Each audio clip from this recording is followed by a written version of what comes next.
নমস্কার বন্ধুরা, আমার রান্নাঘরে সবাইকে স্বাগত। আজকে আবার একটা নতুন রান্না করতে চলেছি। শীত আসছে, আর শীত আসা মানেই হচ্ছে ফুলকপি। ফুলকপির কত রকম রান্না করা যায়, তা আপনারা প্রত্যেকেই ফুলকপির কষা রান্না করতে জানেন, আমিও জানি। কিন্তু আজকে আমি ফুলকপির কষাটা একটু অন্য রকমভাবে করব। যে রান্নাটা আশা করব আপনাদেরও ভালো লাগবে। আর আপনারা এই রান্নাটা শেখার জন্য বা জানার জন্য যাই বলুন না কেন, আমার ভিডিওটা কিন্তু পুরোটাই দেখবেন। তাই এখানেতে আমি একটা ফুলকপি নিয়েছি, তাকে এরকম ফুলগুলোকে কেটে কেটে পিস করে নিয়েছি, আর কিছুটা ক্যাপসিকাম নিয়েছি ফুলকপির কষা যেটা রান্না করব। এইবারে একটা আমাকে মশলা করতে হবে, সেই মশলাটা আপনাদেরকে আগে আমি দেখিয়ে নিচ্ছি। এখানেতে আমি নিয়েছি 1 চা চামচ জিরে, 1 চা চামচ ধনে, 6টা কাজু, 4টে কাঁচা লঙ্কা, গোটা 15 গোলমরিচ, আর নিয়েছি 1 চামচে আদা বাটা। এখানে আমি আদা বাটা রেখেছি, আপনারা ইচ্ছা করলে আদার পিস নিয়ে একসাথেও জিনিসটাকে পেস্ট করে নিতে পারেন। এরপর বাকি যেগুলো করব আপনাদের রান্না করতে করতে আমি দেখাবো। এই মশলাটা পেস্ট করে নিলাম। এবারেতে আমি এখানেতে নিয়েছি 2 চা চামচ টক দই। এটা আমার ঘরে পাতা টক দই। এই দইয়ের মধ্যে আমি সমস্ত মশলা বাটাটা দিয়ে দিচ্ছি। এবারেতে এর মধ্যে দিচ্ছি 1 চা চামচ চিনি, আর দেব কিছুটা ফ্রেশ ক্রিম।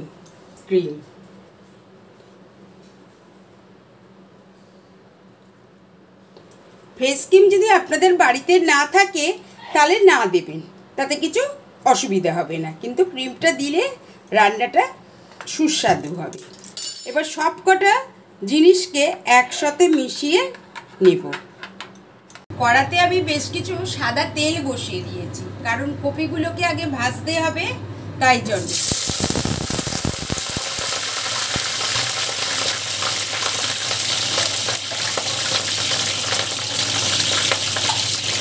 আর রান্নাটা করছি পুরোটাই সাদা তেল।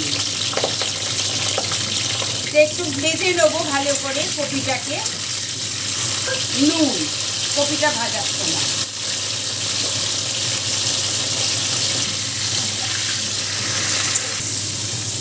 ফুলকপিগুলো আবার ভাজা হয়ে গেল।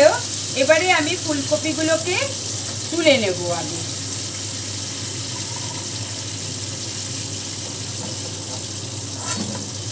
আমি কিছুটা তেল কড়া থেকে কমিয়ে রেখেছি। এবারে এই তেলেতেই দিয়ে দিচ্ছি 2টো তেজপাতা, আর 2টো ছোটো ছোটো দারচিনি স্টিক, 4টে ছোটো এলাচ মুখটা ফাটিয়ে দিচ্ছি, আর হচ্ছে 3-4টে লবঙ্গ, মানে গোটা গরম মশলা আমি দিলাম ফোড়নেতে।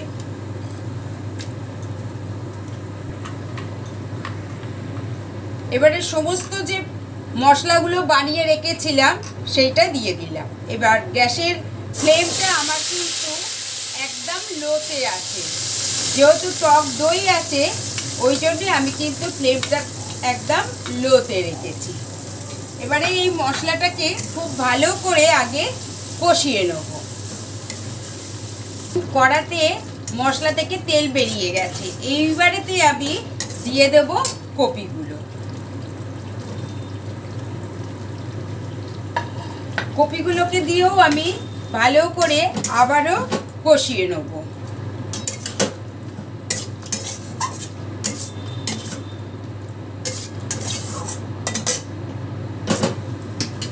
এবারে দিয়ে দেবো টেস্ট অনুযায়ী নুনটা। ভাজার সময় আমি একটু নুন দিয়েছি, আর এখন আবার একটু নুন দিয়ে দিলাম।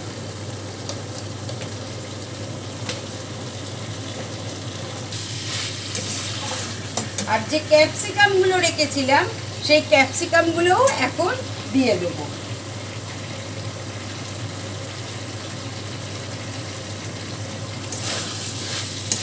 এখানে আমি একটা বড় ক্যাপসিকামের অর্ধেকটা দিয়েছি।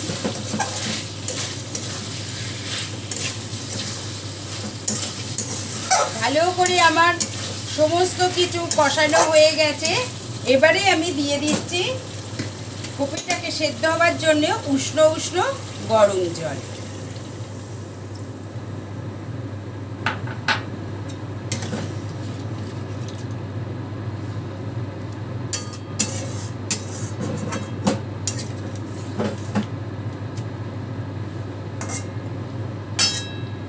একটুখানি জল দিচ্ছি।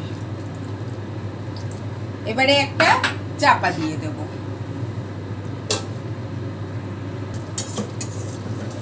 কপিগুলো আমার প্রায় সবই সেদ্ধ হয়ে গেছে এবং তরকারিটা হয়ে এসছে।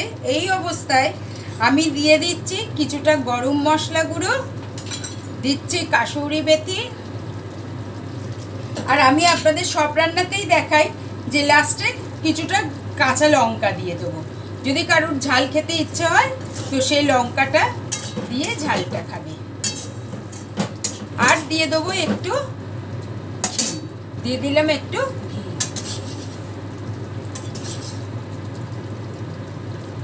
হয়ে গেল আমার কপি কষা। গ্যাসটাকে বন্ধ করলাম। এই হলো আমার আজকের রান্নার ভিডিও, কপি কষা। আশা করব আপনাদের এই রান্নার ভিডিওটি ভালো লাগবে।